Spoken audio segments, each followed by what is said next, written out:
On today's Locked On Thunder podcast, where do the Oklahoma City Thunder go from here? It's Media Day on Monday. What are the biggest questions that have to be answered on Media Day?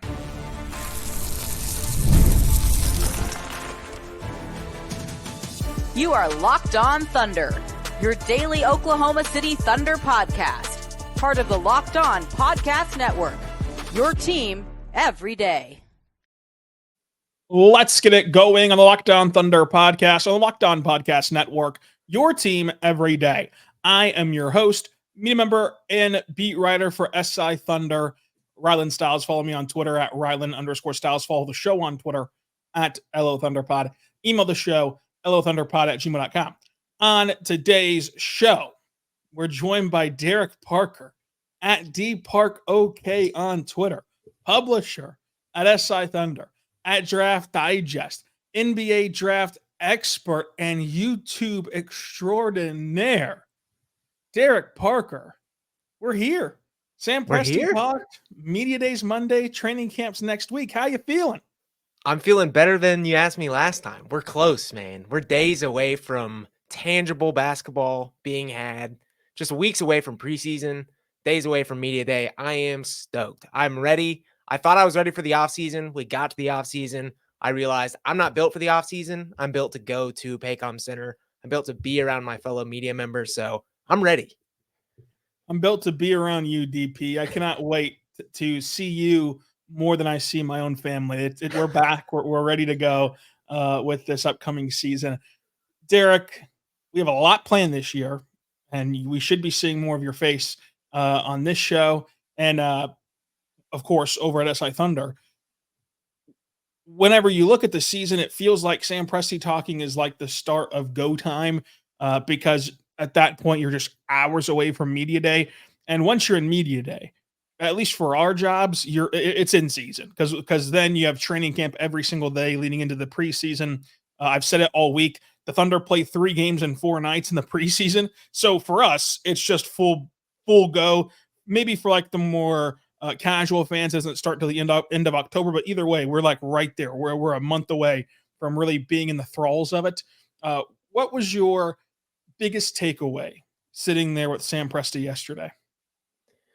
Honestly, and he didn't say anything about this, but my biggest takeaway is that this team is dang good. Obviously, Presti's not going to sit there for an hour and a half and tell you that he's done an extraordinary job or this team is going to win the West or yada, yada, yada, all these good accolades. He's not going to rattle them off, but he is going to deflect that to the fans are great, which is true. This team is getting better, which is true.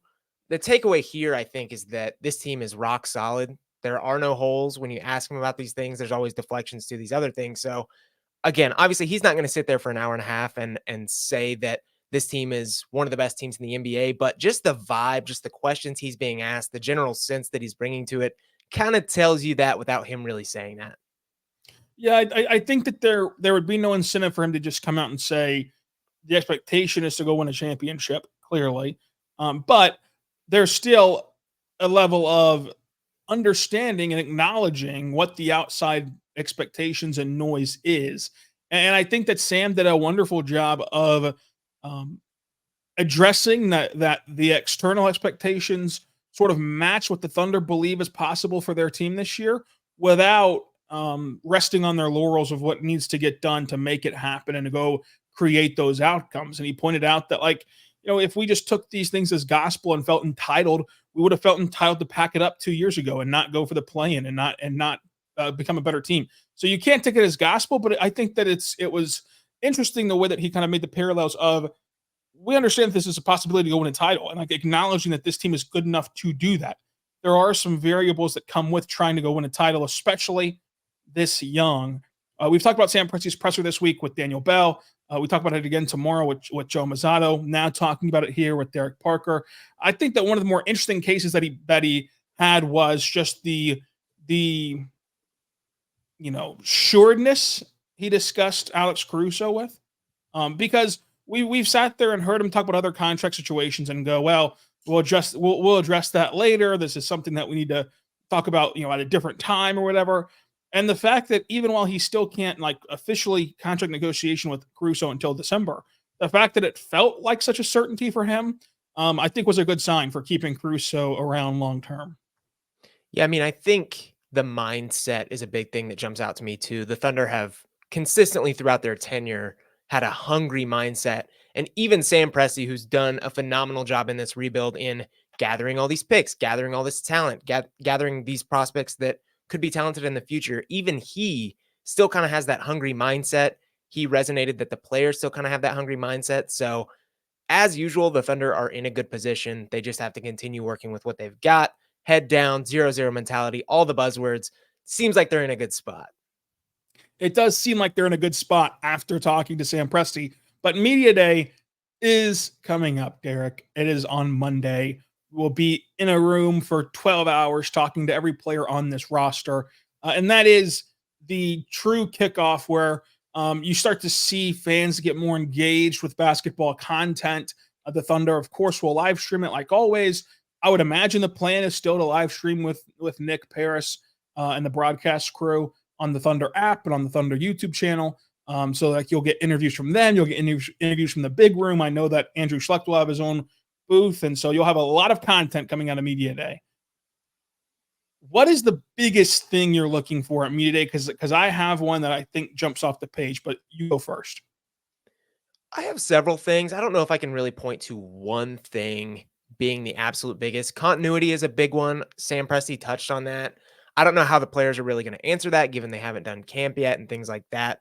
I think another huge one is Shai's playmaking. I think Shai is an obviously talented player in his own right. We saw that runner up in the MVP just last season. But with Josh Giddey out the door and a talented passer out the door, I'm curious to see how Shai kind of adapts to really being that lead ball handler. Obviously, this team is going to throw the ball around all over. Caruso is going to get point guard reps, Cason Wallace, whoever else. But Shai is really going to have to take over some of those real playmaking reps in the absence of Giddey. He's going to have to really get the ball to Chet Holmgren, to Hartenstein, to Lou Dort, whoever else. He's going to have to take over those primary playmaking duties. And I'm curious to see if he's kind of worked on that over the offseason. If he's gotten any more chemistry with those guys, he's going to be beating the ball too. Yeah, I mean, you look at the Media Day, we're going to get to talk to Mark about that, Shai about that, his teammates. And, training camp doesn't start until the next day, but you can clearly tell on social media that most of, if not all, these guys are already back in market, back in Thunder Ion, training and everything. So they've gotten a little more time together, mixing last year and this year coming up. So I think that that's a huge one. That is going to be one on the floor. I'm really interested to see how this Thunder team handles the newfound expectation. I think that they're going to handle it great, but 2 years ago, like Lou Dort called his shot on this team being a playoff team and was honestly taken as like a joke or like a ha-ha moment, but he was right. That team took a huge step forward. So this team is not as adverse to avoiding questions like that as people might think. Whenever they're asked constantly, what do you feel about being considered contenders? What do you feel about the expectations put on you? How they respond to that, I think, is interesting. It I don't think matters a ton necessarily, but I just want to see if they sidestep those, if they embrace those expectations, or if they just kind of stick with their 0-0 mentality that they had last year. Yeah, I think they do somewhat deflect sometimes. Obviously, they don't want to come out and say that, hey, we think we're the best team in the league. We think we're capable of this, this, and this. But at the same time, they're still a confident group. Shai exudes confidence. Lou Dort and Chet Holmgren, all these guys, they exude that kind of confidence that you have to go out and win basketball games. So again, I'm not sure they're going to be as direct as we think we're going to be number one again, or we think we have the capabilities to win the NBA Finals.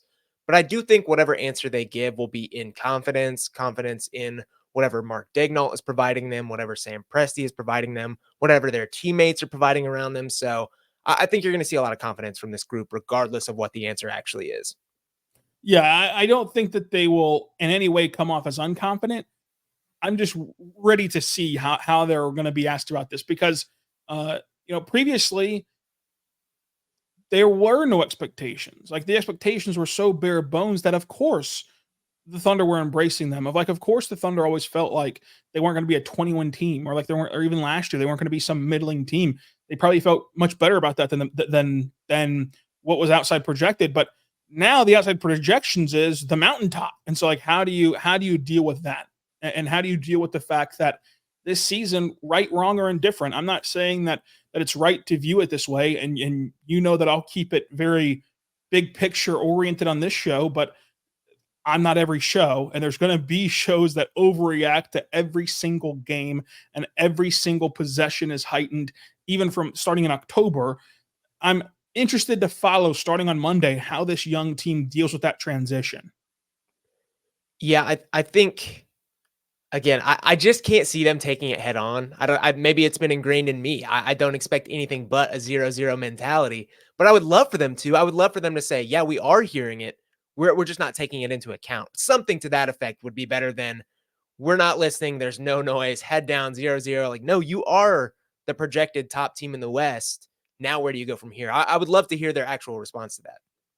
If I had to guess, this franchise has always done an incredible job of organizational synergy. If I had to guess, it's going to be the same as Sam Presti. Whereas, like, Sam Presti didn't run from the expectations. He did not deflect those, in the sense of, he didn't say, well, it's a bit premature for all that, we're just focused on the next day. But he also didn't say, yeah, we're going to go win a title. Like, it was somewhere in between those two things, where he acknowledged this team is on paper good enough to go win a title. That is a possible outcome of this season, but no one gets to win a title just because ESPN and Locked On and everywhere else is projecting you to win one. You have to go earn it each and every day, that championship. And so I think that messaging will be a consensus throughout now through the end of the season with these guys on the roster that was laid before them with Sam Presti on Wednesday. Coming up, we'll talk a little bit more about Media Day. Then we'll discuss Kawhi and the Clippers. How will that draft pick impact OKC? Good thing we have a draft expert on to tell you all about this fun 2025 class. But first, I want to say right now about our good friends over at FanDuel. Go check out FanDuel today to get started. FanDuel's fantastic, Derek. And it's awesome because it's America's #1 sports book, but NFL fans can get a huge return whenever this season swings back around, as it is in full swing right now. Because if you place a $5 bet, your first $5 bet at FanDuel, you will get $200 in bonus bets. Win, lose, or draw, $200 guaranteed with that first $5 bet at FanDuel.com. So go there right now. And if you only want to place a wager on basketball, that's the sport you feel most comfortable with, you can do that already. Not only can you bet on the NBA MVP, on who's going to win the NBA title, but you can bet on opening night, where the Thunder are 2.5-point underdogs in Denver. Go bet on that at FanDuel.com. We're back on the Lockdown Thunder podcast, on the Lockdown Podcast Network, your teams every day. I'm your host, Rylan Stiles. Follow me on Twitter at Rylan_Stiles. And we're joined today by Derek Parker at DParkOK. Derek, listen, Media Day is going to be a fun day. You've mentioned Shea's playmaking. I've mentioned how they handle the expectation talk. What's another storyline you're looking for to come out of Monday? I'd be curious, and I don't know if we'd get a straight answer. We probably wouldn't. I'd be curious to know if this team thinks they're capable of winning it all. You know, they don't talk about this internally. It doesn't seem like, at least point blank, do we think this team can win a championship? But this team's been around the block. Shea is going to be entering his whatever year. He's a veteran at this point, I would say. Lou Dort's been around the league. This team has played teams that have won the championship. They've now seen playoff games, extended playoff experience. I'd be curious if, in their viewpoint, they think they're capable of doing it all, or if at the least they think that they have a chance at it. Yeah, that's a really good one. I think that's going to be a big storyline for this whole season and for Monday. I would also look at Monday as the big storyline based upon how Chet, Hartenstein, and Mark are discussing starting lineups, like those three guys specifically. Because last year, we were questioning if Chet was going to play center. Now, not you and I. You and I always kind of put him in that center category. But he was asked at Media Day where he's going to play, what he feels most comfortable in. And that's whenever he made the statement of he just wants to do what's best for the team and whatever it takes to put his first foot forward. I imagine that'll be the case for all three of those guys, of like they're going to do what's best for the team. But we've never interacted with Hartenstein besides that one scrum in July. Like, now How does he react to the possibility of coming off the bench? You remember Carmelo Anthony's reaction. How does he react to the possibility of starting and playing next to Chet? Is he comfortable next to another big man like Chet? What is he feeling on these things? And then with Mark, of course, he does not release his starting lineup, and I know he's not going to answer it, but you have to at least ask him the thought process of how you handle starting lineups, because I think that, whenever you look at Mark, we give him a lot of credit, rightfully so, of being a mix and match kind of guy, but the starting lineup has been pretty consistent. Now, there's been reason for that. You've almost had it be consistent based upon reputation of like, hey, Josh is a number 6 pick. Shea is your franchise guy. Jalen and Chet are lottery picks. And then, of course, Lou Dort is your best defender. So it kind of just fell into a rhythm of like, these are the guys who are quote unquote supposed to start. This year, do you still want to have that routine and consistent starting lineup, or do you feel more comfortable mixing and matching? I think that just the starting question overall, even if we don't get an answer on who's going to start, the philosophy behind the decision-making of the starting lineup, I think will be the biggest storyline. Yeah, I agree. I think it's probably to this point the biggest storyline moving forward, just because, this is a team with championship aspirations. There's kind of a question mark at the 5th position right now. It wouldn't surprise me if they have something in mind right now, but honestly, it wouldn't surprise me either if at this point in time, they're completely fluid. They don't even know what they want moving into camp as they kind of fit these puzzle pieces together, as Presti has said, as Mark Daigneault will say on Monday. It wouldn't surprise me if right now they're not even sure what they want to do because they haven't tangibly seen these guys together in that actual quasi NBA setting. It wouldn't surprise me if that philosophy even kind of moves itself 3 weeks into the season where they're still trying things. They're still, like Sam Presti said, getting creative and really thinking outside the box as a team, as a squad. So I don't think we'll have a strict answer on this, especially Monday, maybe even a month or 2 into the season. Yeah, I would agree. I don't know that we ever get a concrete answer or a concrete even idea of what the starting lineup should be. Partly because I think it's all going to work out so well of like, you can make the case that any number of players should start. And we know that Mark's not really putting a ton of stock into the starting lineup. He's more so about the closing lineup mattering the most. So I think that that's really the more interesting question is how do you close out games for OKC? But of course, the starters get the headlines. Derek, do you have anything else to watch for from Media Day? All of it, everything. I'm so ready. I'm so excited to just take in everything. It's been so long since we had actual ball to talk about. I'm so ready. I'm ready for preseason. It's going to be awesome. It is going to be so awesome. And I cannot wait to see how this all unfolds. But a bit of not awesome news was that Kawhi is still on the mend, is going to be held out of training camp. The swellage in his knee has gone down, but not completely. It doesn't sound good for Kawhi and his knee. The Thunder, of course, own the Clippers' first-round pick and a pick swap unprotected.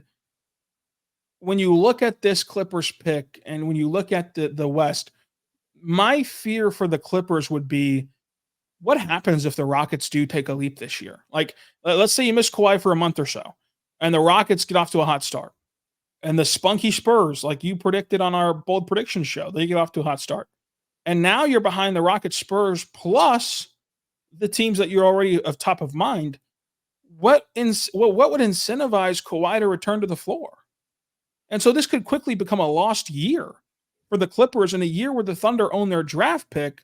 Like right now, what is your gut check on the Clippers and how they're going to fare this year?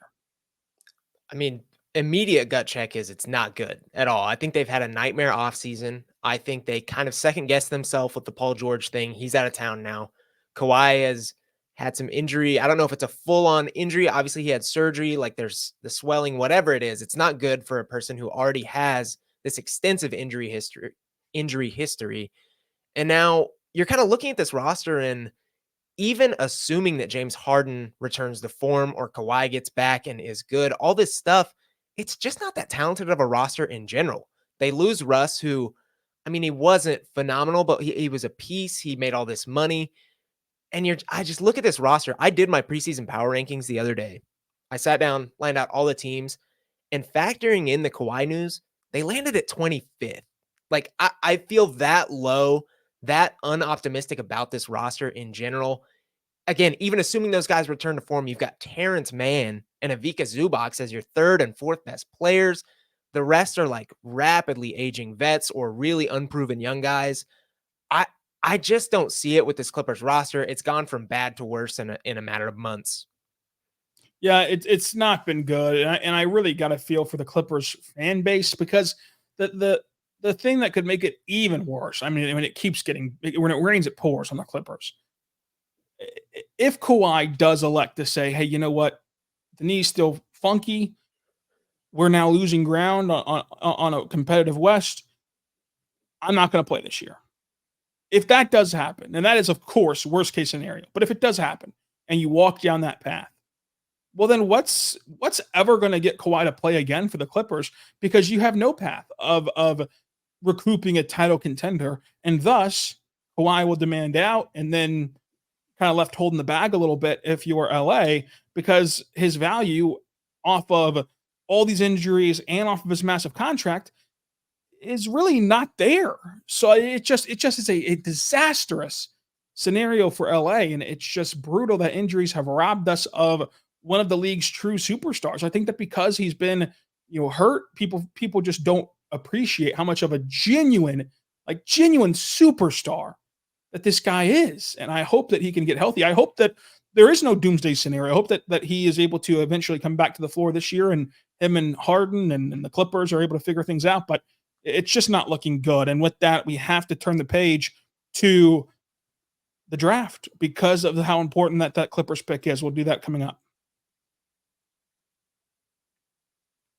But first, I want to say right now, but our good friends over at Gametime, check out the Gametime app, and you're going to enjoy it because I think that the Gametime app is the perfect app. A whole lot of reasons why. Number one, it is massive with being able to create your perfect seat. What I mean by that is there's a lot of venues out there that I haven't gone to yet. And when I go buy tickets at Gametime, I can click on the ticket and get a view from my seat and know exactly what I'm getting into. So I can bounce that cursor around and find the perfect vantage point that I want at that venue. It's awesome. I also love the fact that Gametime, unlike these other places, they just give you the price right up front. There's no surprise fees at checkout, anything like that. So that's perfect as well. And at Gametime, they're also going to give you the lowest prices guaranteed or credit you 110% of the difference. Go to Gametime, create your account, use code LOCKEDONNBA for $20 off your first purchase. Terms and conditions do apply. Again, create your account, redeem code LOCKEDONNBA for $20 off your first purchase on the Gametime app. Go there right now to Gametime. We're back on the Locked On Thunder podcast, on the Locked On Podcast Network, your teams every day. We're here with Derek Parker, YouTube extraordinaire, and SI Thunder, D Park on YouTube, D Park OK on Twitter. Derek Parker, your YouTube channel is great. It is largely centered around the NBA draft. The 2025 NBA draft is going to be such a fun draft class. First, let's establish where we realistically think that this Clippers pick could fall. Clearly, the pipe dream for the Thunder and the disaster for the Clippers is number one overall. But realistically, like where would you say a good middling point is to jump off into the draft discussion? Yeah, I mean, like I said, factoring in the Kawhi news, I had them as like my 25th ranked team. Let's say they're a little better than that. Even that alone would probably land them anywhere from the 6th overall pick to, again, the 12th overall pick, which the Thunder have had several years in a row now. I think that's probably a good starting point until we really see what the meat of this roster and what the meat of this schedule can do. But I mean, that's a really, really good pick in this draft still, especially in one that is better than 24. It could end up being better than 22, 23, some of these drafts. So yeah, I would say 6 to 12-ish is a good jumping off point. So in that range, and it seems like the Thunder are destined for pick 12 because they've got it so often. But in that range, like, first give us an overview of just on a scale of 1 to 10, how much better is that range in the 25 class compared to what it looked like in the 24 class? Yeah, so to kind of give just a little bit more backstory on this class, there's as many as 5 franchise-changing talents that people see, that experts see at the top. You've got Cooper Flagg, who is a complete stud. Whether you have heard the name, haven't heard the name, he is every bit as good as people say, complete stud. You've got the Rutgers duo in Ace Bailey and Dylan Harper, both really, really good in their own right. You've got Nolan Traore. He's a French guard, VJ Edgecombe. He's going to make his name at Baylor next season. Those are 5 guys that teams will be gnawing to get to, chomping at the bit to get to up into the 5. And that just pushes better and better talent down lower. And then you've got this really elite crop of international players like Kaman Malawach. You got Igor Demin, Rocco Zakarski. All these guys, there's a ton in that area and more American prospects. Honestly, it kind of levels out there. You can kind of pick and choose what you want. There's 7-footers. There's lengthy combo wings. There's a ton of pickings in that area. A lot to pick from, but we know how picky, I guess you could say, the Thunder are. I was looking at this draft, and like a guy who I love is VJ Edgecombe. Like I love him as a prospect. Mm-hmm. He doesn't scream Sam Presti to me though. Like he doesn't. No. Like I would have him ranked as like a top 3 guy. He doesn't scream Presti though, so that changes the rankings a bit from like a typical big board. Who would you say that is realistically in that range does scream Thunder play style? I think there's a couple. I think Hugo Gonzalez, really positionally versatile, 6'6", can do a lot of things with the ball in his hands. Jump shot isn't good, but improving. He's another guy that the Thunder could add kind of as a backfill that they could develop for a few years. And if he comes in and he gives you spot minutes a little bit, and then by year 3 is a really, really strong contributor who can do a lot of things at the 1, 2, or 3 positions, that's really strong. And then Ben Saraf is who I actually mocked to them last month. Pretty much the same thing. 6'6" guard. He's making his name right now for Ratio Farm Ulm in the BBL. Really good, really positionally versatile. Kind of a go-to scorer at this point, but can do a lot of things. Passing, he plays defense pretty well, gets rebounds. They're going to have options. I like guys still that you can kind of develop. They're not going to get minutes in year 1, maybe even year 2, but they're guys that you can keep developing while this team's really good and then throw them out when maybe contract situations get sticky, things like that.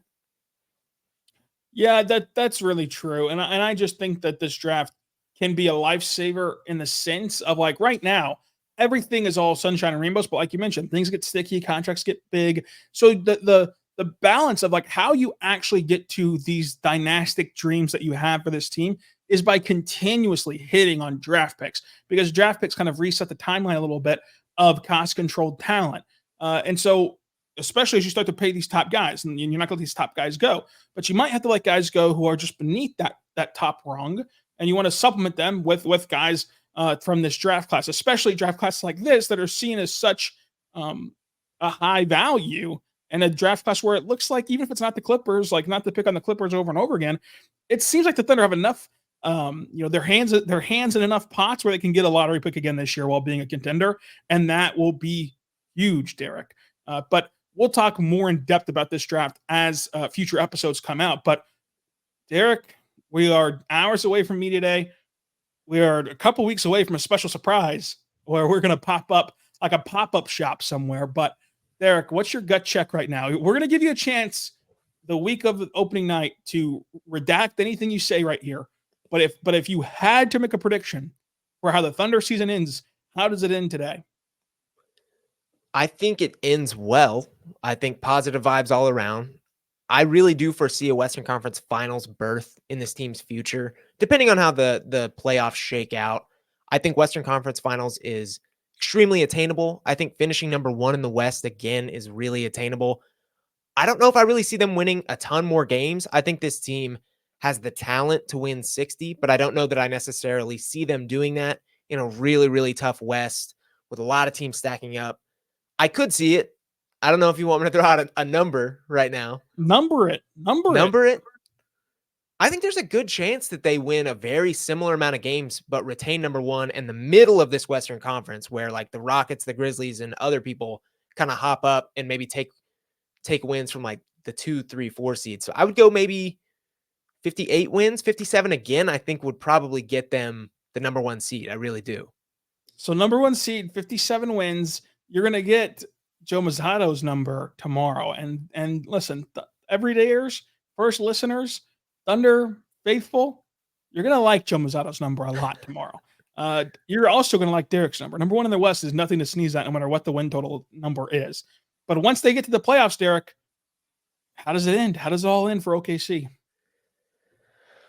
I don't know if I can see them getting to the finals, but Western Conference Finals is, I mean, that's nothing to scoff at. We've talked about here, like that would be a win for a lot of fans. I think finals is attainable.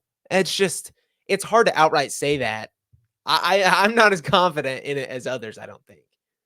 That's as far as I can go. Is it second round? Is it Western Conference Finals? Is it NBA Finals? Where are they going to finish?